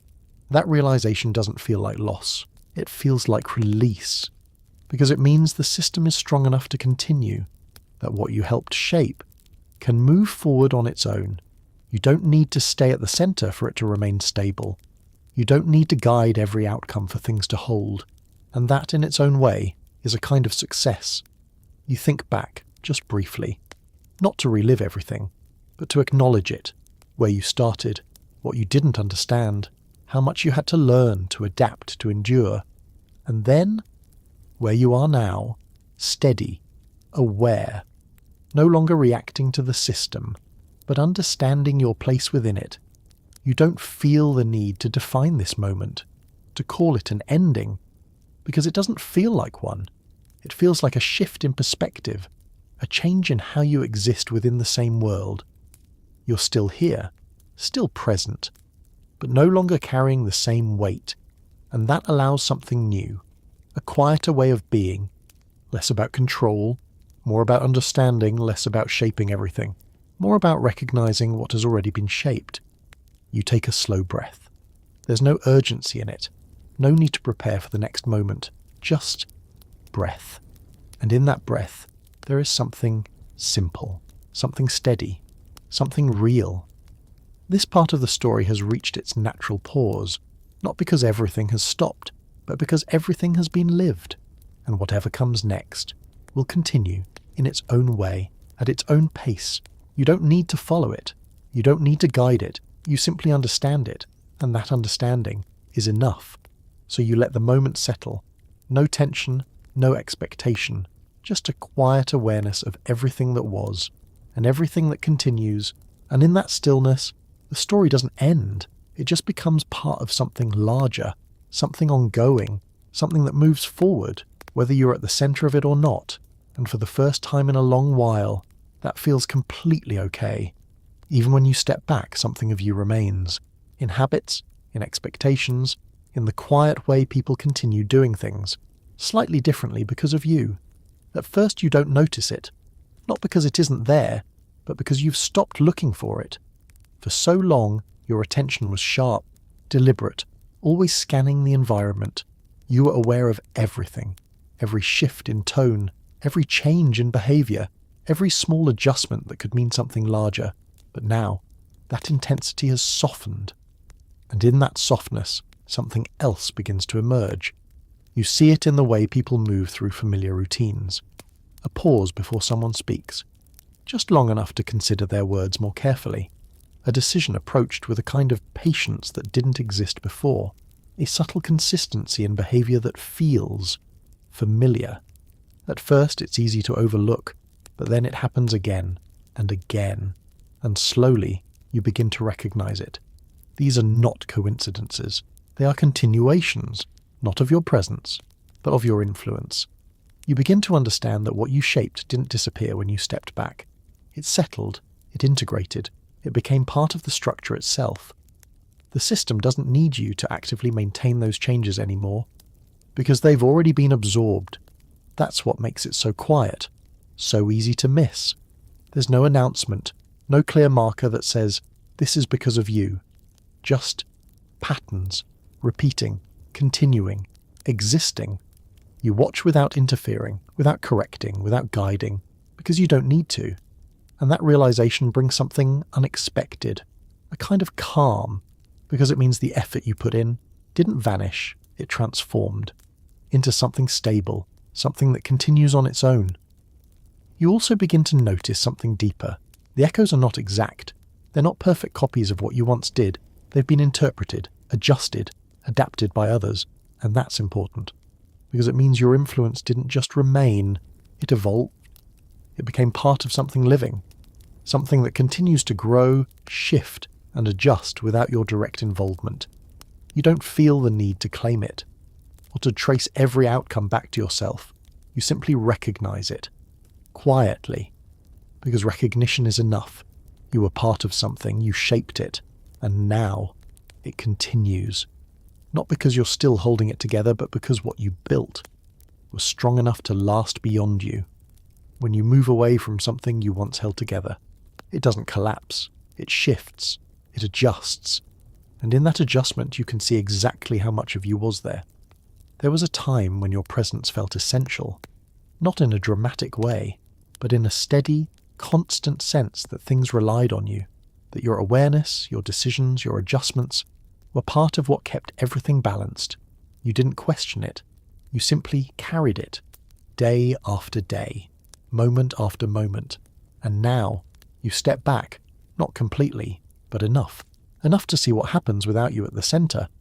At first you expect change to be obvious, a disruption, a noticeable shift, something that clearly reflects your absence. But that's not what happens. Instead, things continue. The same corridors, the same routines, the same flow of conversations and decisions moving forward without interruption. And for a moment, that feels surprising, because it means something you hadn't fully considered before. The system was never entirely dependent on you. It was supported by you, influenced by you, strengthened by you, but not held together by you alone. And that realization isn't diminishing, it's clarifying, because it shows you the truth of your role. You are part of the structure, a meaningful part, but not the whole of it. You look closer now, and this time you notice the subtleties. A slight difference in how something is handled, a shift in tone that reflects a different approach, a decision that follows a path you might not have chosen, but still works. These are the adjustments, the system adapting to your absence.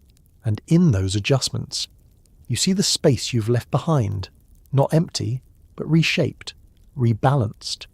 You also notice what hasn't changed, the patterns that remain exactly as they were, the habits that continue without variation. And those are the clearest indicators of your influence, because they didn't require you to continue. They had already become part of how things function. You don't feel the need to step back in, to correct or refine, because you understand now. This is what happens when something has been built well. It continues, it evolves, it holds its shape, even as it adjusts. And your role was never to make it permanent, only to shape it while you were within it.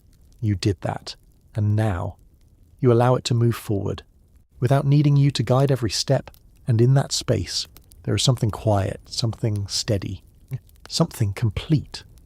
For so long, holding everything together felt necessary. Now letting go feels unfamiliar, but also lighter, like setting something down you didn't realize you'd been carrying. At first, you don't recognize it as letting go. It doesn't arrive as a clear decision. There's no moment where you say, now I release everything. Instead, it happens quietly, gradually. You notice you no longer step into every situation. You don't feel the same pull to adjust, to correct, to guide every outcome. You pause, and sometimes you simply let things unfold. That's new.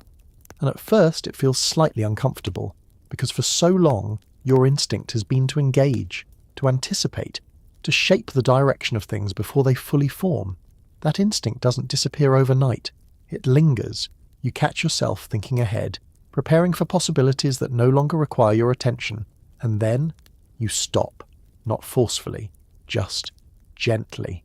You allow the moment to exist without your involvement, and something shifts. A small space opens. You feel it in your body before you fully understand it. A lightness, subtle but real. You didn't realize how much you were carrying, because it had become normal. The constant awareness, the responsibility, the quiet pressure of needing to stay ahead of everything. It wasn't heavy in an obvious way. It was steady, persistent. And now, without it, you feel the difference. Your thoughts slow down, not in a dull way, in a clear way. You're no longer holding multiple outcomes in your mind at once.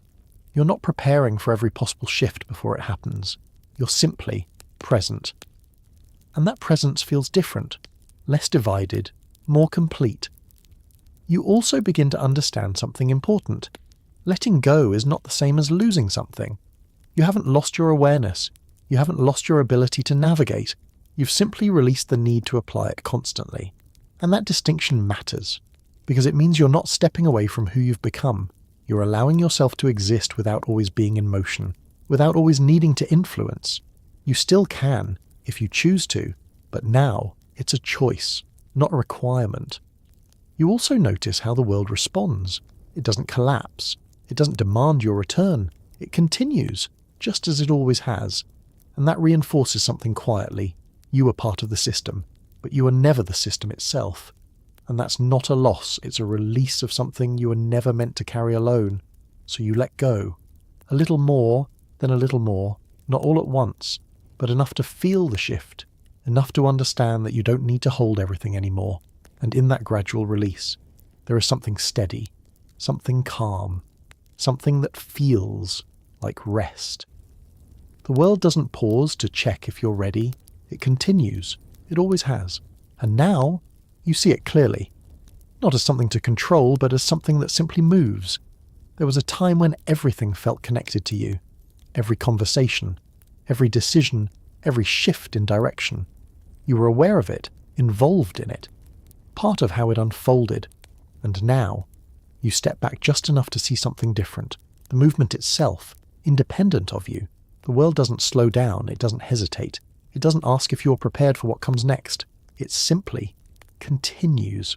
At first, that realization feels distant, almost observational, like watching something from the outside rather than being fully inside it. But then it settles, because you begin to recognize it more clearly. People continue their roles, conversations carry on, decisions are made with or without your direct involvement.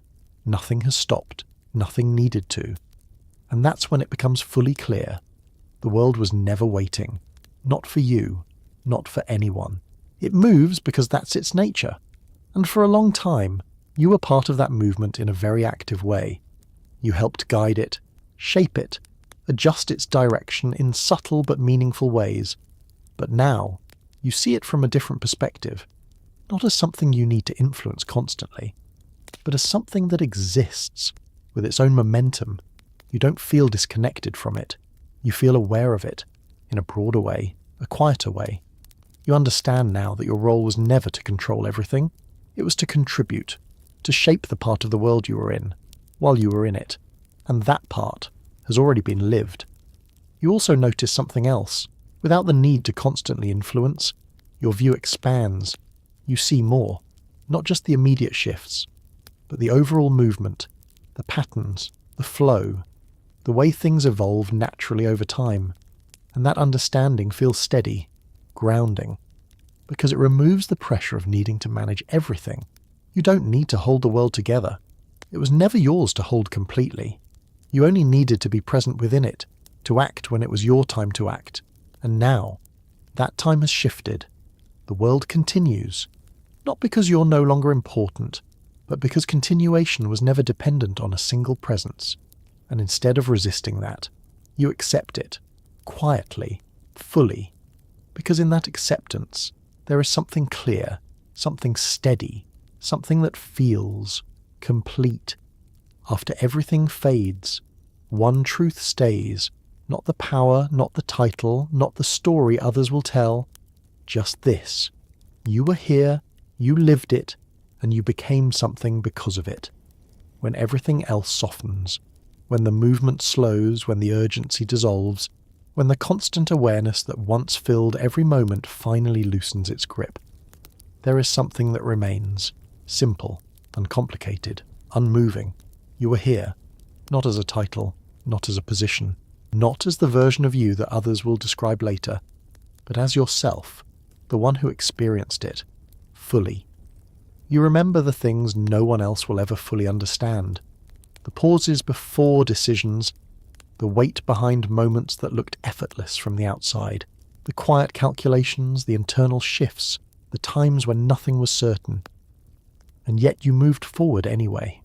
Those moments don't disappear.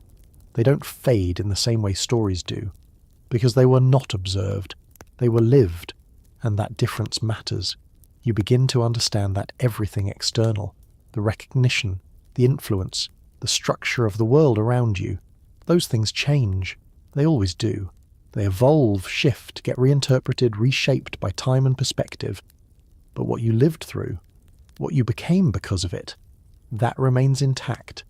Not as something visible, but as something deeply internal. You feel it in the way you understand things now, the way you no longer react the same way you once did, the way your awareness moves quietly, without effort, the way you can sit in stillness without needing to fill it. Those are not things that disappear. They are part of you now, permanent in a way that doesn't need recognition. You also realize something gently grounding. You don't need the story to continue, not in the way it once did. You don't need to stay at the center. You don't need to maintain control, influence, or position, because the most important part of the story already happened. You lived it. You carried it. You moved through it. And in doing so, you became something, not something defined by others, not something that can be reduced to a title or a role, but something deeper, something that exists regardless of how the story is told later. You sit with that, without urgency, without the need to define it. Because it doesn't need to be explained. It simply is. You feel no pull to return to what was. No need to recreate it. No desire to hold on to every detail. Because you understand now. Nothing was meant to stay exactly as it was. Everything was meant to be experienced, and then to settle, to become part of you, without needing to remain in motion. You take a slow breath, not as preparation, not as a response, just a breath. And in that breath, there is something steady, something complete, something that doesn't ask for anything more. You don't need to prove what you lived. You don't need others to fully understand it, because the truth of it exists within you, untouched by interpretation, unchanged by time. And that truth is simple. You were here. You lived through it. You became something because of it. And now, there is nothing left to carry, nothing left to hold together, nothing left to resolve, just a quiet, steady awareness that everything you needed to become, you already are, and in that stillness, there is peace, not loud, not overwhelming, just calm, just enough, just complete. And now, you've reached the end of the journey, not in a dramatic way, not with a sudden stop or a final reveal, just gently, like the last ripple settling on still water. You've moved through uncertainty, power, tension, change, and something quieter than all of it. You've walked through a world that never truly paused, where every moment carried weight, where every decision shaped something beyond itself. And now, there's nothing left to figure out, nothing left to anticipate. No next move you need to plan. Just this moment. Still, calm, complete. If you think back just lightly, no need to go deep. You can feel the difference between where you started and where you are now. At the beginning, everything felt uncertain, unfamiliar, like you were stepping into something you didn't fully understand, and now there's a quiet clarity, not because everything became simple, but because you learned how to exist within complexity.